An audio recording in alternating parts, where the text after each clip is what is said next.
welcome to Transcona Trailer Sales. Today I'm going to be walking you through your 2024 Surveyor 296Qble. We are just going to start off the back of the unit. If you notice up top, you are pre-wired for an observation camera as well as a Lippert collapsible stair system.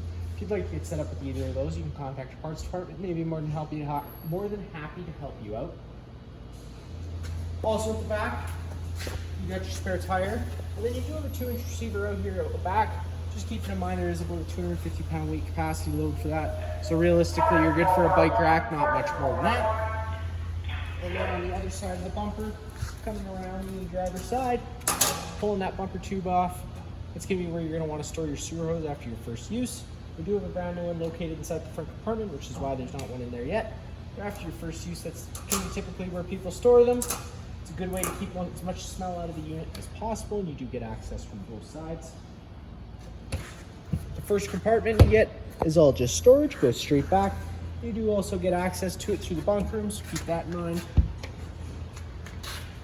You got a stabilizer jack in all 4 corners. You're just hooking up a 3/4 inch drive tool, 3/4 inch drive nut, running this foot down to the ground. Once the foot contacts the ground, just giving it another 1/8 turn. It's going to take any bounce or sway you see we have in the unit right now away.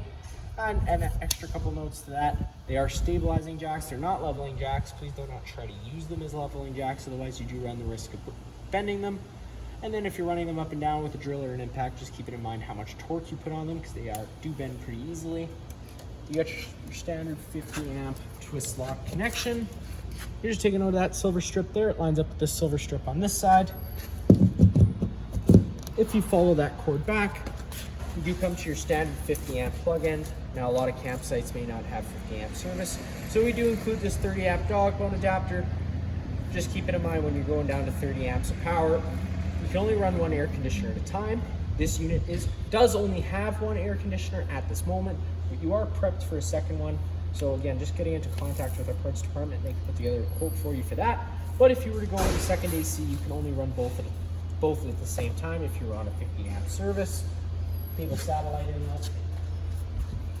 Then coming up a little further ahead, you got your sewer exit. You're just taking and twisting that cap off.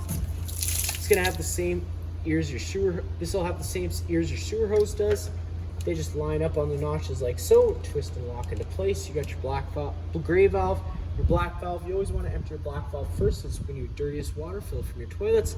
Then you can come behind that with your gray valve, which is typically cleaner water filled from your sinks and your showers. You got your black tank flush. So the way that works is, if you're noticing false monitor panel readings or you're just an odor around the unit, of course, reading the caution sticker first.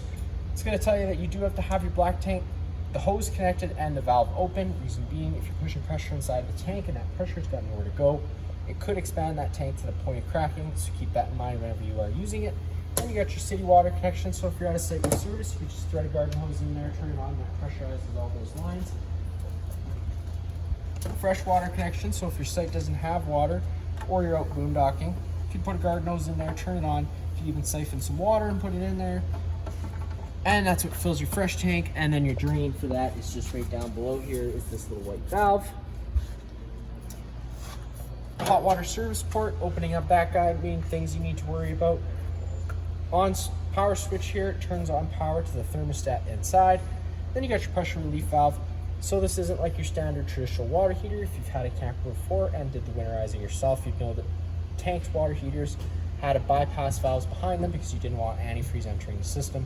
This is the total opposite. You do want to run antifreeze right through this system. And once you're done running antifreeze through the system, hitting that pressure relief valve and leaving it cracked open for the duration of winter, and whenever you're closing this cover, just making sure you do line up the rubber grommet, click it into place. That way that grommet's in place and you're not going to melt it or burn it. You got storage compartment on this side here. This is also where you'll get access to your water pump for winterization. You're just taking off the 4 screws from each corner. This panel will pop right out of place, and then you can follow that bypass hose valve back. Follow the bypass hose back to the bypass valve. Right at the front, you got your battery, standard 27 RV box. Disconnect on the front here with it in the on position like it is now, so that's with the on showing.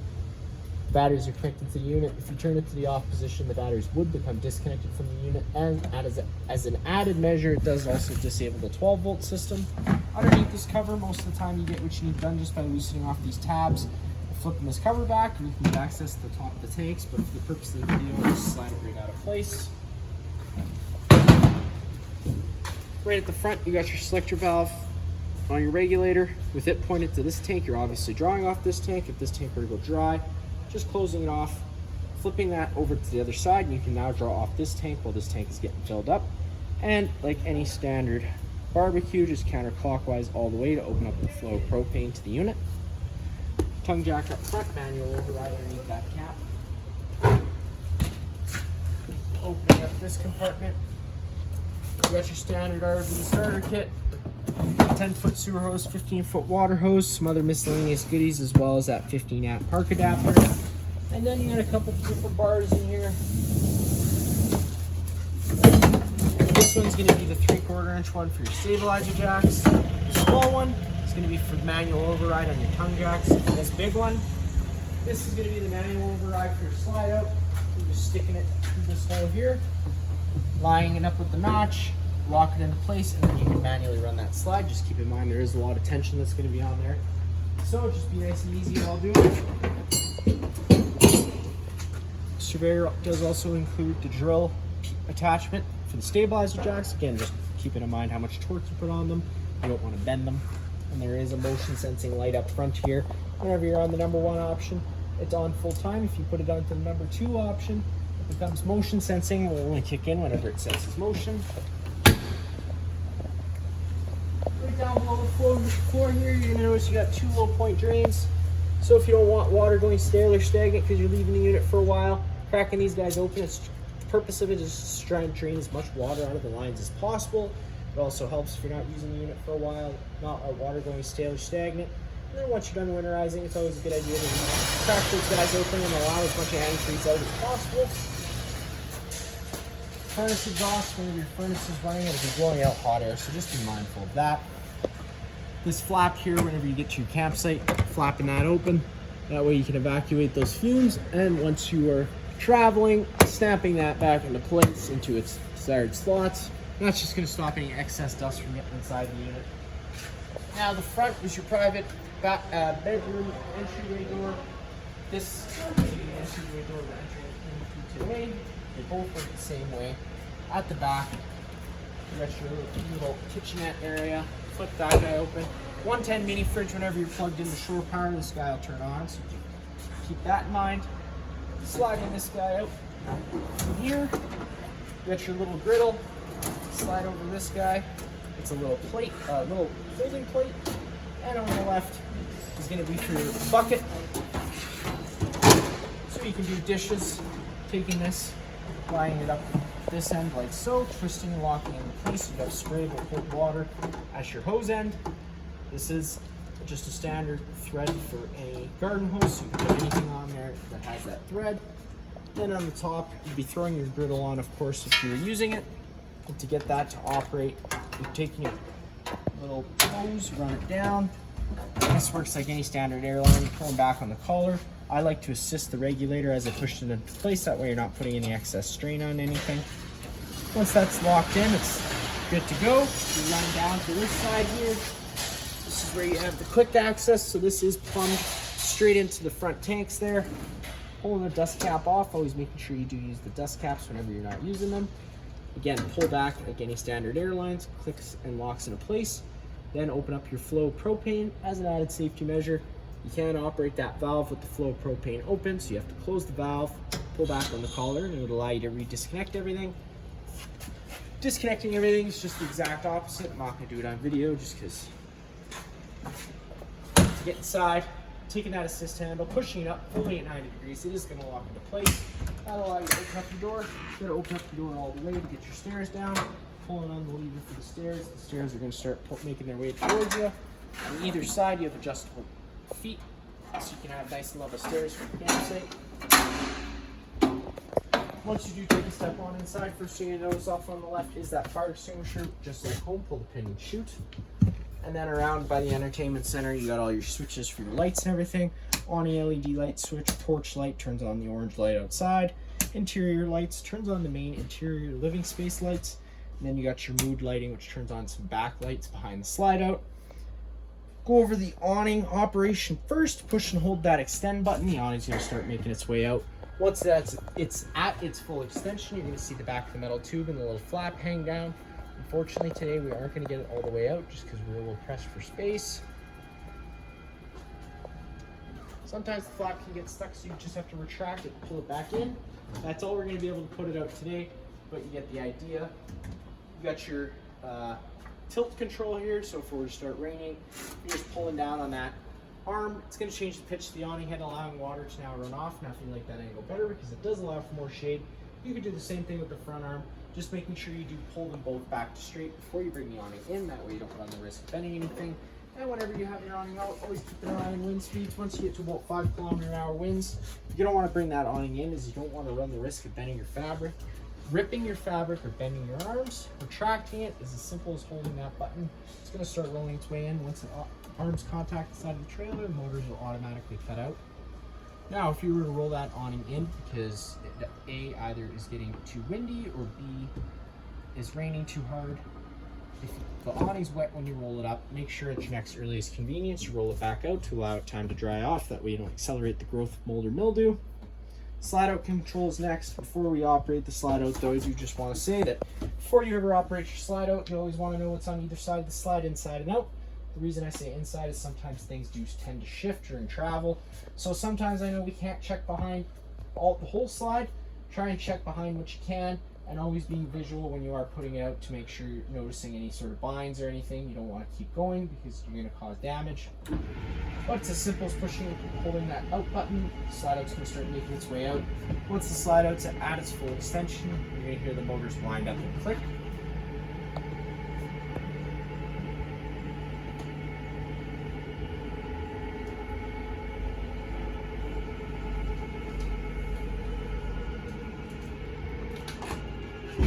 So you got that clicking, so you know your slide out's at its full extension. If you always want to double check, you can always just make sure, run your hand behind the slide, make sure the slide fascia is flush with the rubber seal. First things first, we'll start off in the bunk room. Light switch is on the right there. You got a couple of USB plugins. You got a little ledge for a TV here, coax outlet up there, as well as a couple plugins. Then you do got your bunk beds, ladder to get up top. Pretty standard little bunk bed area.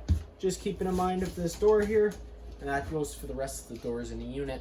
They have travel straps. The reason they're on there is that if you were to be traveling without it on, the door is allowed to swing freely, and if you're traveling, it's probably going to rip itself right off the hinges and cause a lot of damage, and we want to avoid that. So again, just making sure you do use the travel straps whenever you're moving.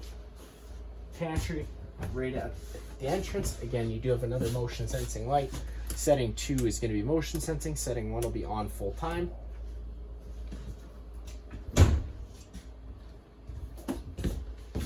In the slide out area, this will be folding out into a bed. Works pretty simple though. You just pick up and pull up. Once you move these cushions out of the way, the whole bed would fold out of place. It's what's called an ease tri-fold, so it's pretty easy. You can't mess it up. All the blinds in the unit are going to work the same way. They're just going to kind of sit when you leave them. One quick pull will allow them to retract back up. The lights in here are all on their own center push buttons, as they're just accent lights. Turn them on and off as you desire. Your dinette also does turn out into a bed. It's currently set up as a seating space. Turn it out into a bed. You're just having to come beneath the table here, pull the legs from underneath it, sit the tabletop in its desired spots. Then you can take your back cushions to fill in the center, and you have yourself another bed in case you have any other guests with you. Now, because this unit is equipped with propane, we got our LP detector right here near the ground. If this guy ever starts going off, don't panic. Just turn off the main supply of propane and open up some windows and vents to ventilate things out and get some fresh oxygen inside of here. And then into our entertainment center, besides the little control center, you got your stereo system, pretty standard, just like home, minus the fact of Zone A and Zone B. Zone A will be interior, Zone B will be exterior. Storage underneath. Whenever you're using the storage anywhere in this unit, you're always going to want to make sure you're always mindful of drains, water lines, and wiring, not wanting to mess with any of that. fridge and freezer combo controls for both are right down here. Obviously, all the way to the right is going to be its coldest setting. Anywhere before that's a warmer setting. And you're going to notice some off-grid writing here. That's just letting you know the most energy-efficient setting to run it off of whenever you're running off battery power. And then you got your charcoal filter right there in that top left corner. That's just to help with fridge orders. If you'd like to get set up with some more of these, you can contact the parts department. They'd be more than happy, again, to just help you out. Put a quote together, and more than likely order you some in. Right down below the fridge is your fuse and breaker panel. Whenever a breaker trips, it'll sit in the middle, so you do just have to turn it off and then back on again to reset it. And you got all your corresponding fuses on the right, and whenever one pops, there'll be a little red indicator light letting you know which one has popped. It's your central vac system. Hitting that power button turns on. Pretty standard. You opening up that guy, that's how you'd be inserting your tool, and then to get to your bag, you're just pulling on it. And that comes right out. You'll be able to take your bag and exchange it. Again, our parts department can get you some more of those just by contacting them. Just making sure you do connect the bag on the other side first before you connect the bag on this side.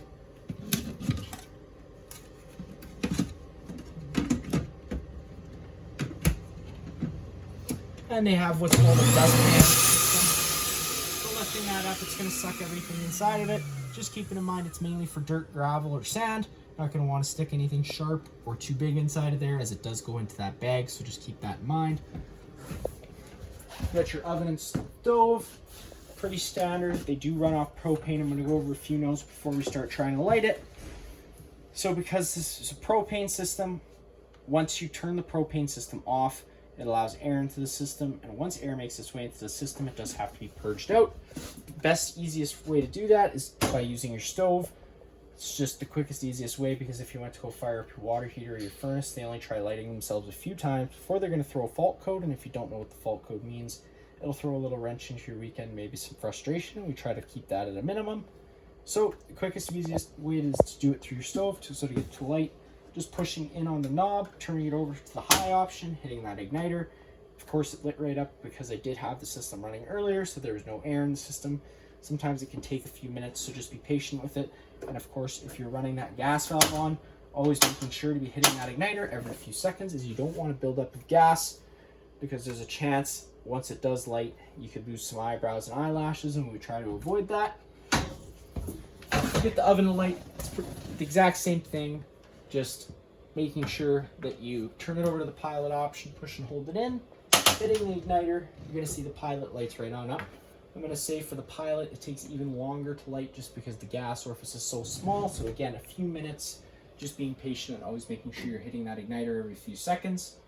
Once the pilot lights and can hold its own, you can turn it up to your desired temperature, and it does fire right on up. In addition to that, you got some knob lights as well as the oven light plus the knob lights. Cool little feature they threw in. And then in the back there, you got a little cutting board that they also threw in. More storage all throughout. You got your microwave up top, which is pretty much just like home. Not much you need to worry about there. On the wall here, you got your solar controller. Now there's a lot of different settings you can go in and play with. I'm going to recommend going over the owner's manual to get set up with that, because it does get pretty in depth. We do currently have it set up though for your basic charging needs. So if there's sun hitting that panel up top, there's of course going to be a charge being applied to that battery up front. Keeping in mind the panel up top, you do want to make sure you're going up there periodically and making sure it's not dusty or dirty, because it does affect the quality of charge it's going to put out if it's dirty. And whenever you are cleaning it, just using a gentle towel with hot water. Don't use any sort of harsh chemicals, as again, it's not good for the panel. Right down below is your main thermostat. Pushing and holding the power button turns it on. That'll bring you to your last known setting. So in this case, it's cool. Super hot day here in Manitoba today. Up or down at any time to change your set room temperature. You can change the fan speed with pressing the fan. It's currently on 8, which is automatic, so it's an on-demand system. So based on what you have the room set to and what the room is going to depend on what fan kicks in. Now you can change that by either going to high or low, but if you have it on high or low, the fan is going to run full time regardless of what the room is set to. Whenever it's on automatic, once the room reaches its set temperature of 67 degrees, which I think it's set to, the fan will automatically kick out and you'll have no air conditioner on. Mode button one more time would kill the AC and fire up the furnace. whenever you turn the furnace on, it does only have one fan speed, and it runs its air through all the floor ducting you have throughout the unit. One more time, I'll bring you to fan, which is just moving the air around with the air conditioner, and then one more time after that is dry. Dry is just a dehumidifying mode to try and take as much moisture out of the air as possible. Taking a step on into the bathroom again, just being mindful of that travel strap that's on the wall here, and additionally you have a little extension of counter space. You just have to flip over these little metal pieces that hold it into place. Whenever you're flicking them, they are spring assisted, so if you got your finger in there and you flick it up, it snaps up pretty good, so don't get your finger stuck in between there. Taking a step on into the bathroom.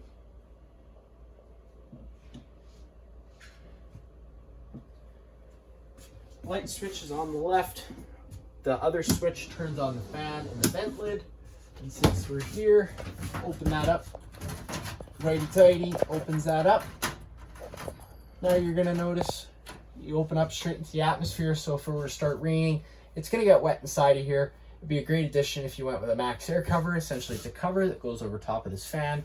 It's gonna allow you to leave that open during travel and not have to worry about risking damaging your lid. And then of course, if it were to start raining, it's gonna stay dry in here and allow you to operate the fan. If you'd like to get set up with that, just contact your parts department. They can put together a quote for you. Other than that, standard bathroom, sink, shower. And then on the wall, you got your main GFI plug. Most of the plugs in this unit will be hooked up through it. So whenever you have a plug that doesn't work, this is the first place I'd look, just making sure you're seeing that green light, hitting the reset button, making sure it's not tripped. Test is on the bottom. Then you got your monitor panel system, so if you hit the button, it's going to tell you the corresponding level of the tank. Pretty simple. Water pump switch, turning that on, draws out of your fresh tank. That's your water pump. And then you got your water heater option. Turning that switch on turns power on at the thermostat. Now, you can either use this to turn it on and off, or use this. I recommend using this, it's just easier. Up and down to change your set temperature of what you want the water to be.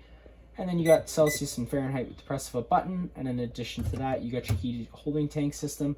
It's essentially pads stuck onto the bottom of your tanks that heat up when turned on to try and keep things from freezing. Now, unfortunately, our Manitoba winters get much too cold for it to be adequate.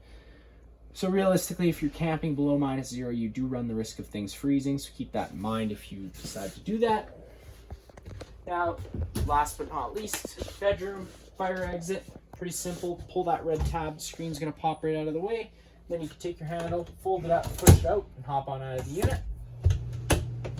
This is where you're also gonna be prepped for that second AC. It would pop up into this vent here. You're already wired for it. Other than that, pretty standard bedroom. Storage all around, plugins all around. That is gonna be it for this unit here. If you have any other questions, feel free to give us a call.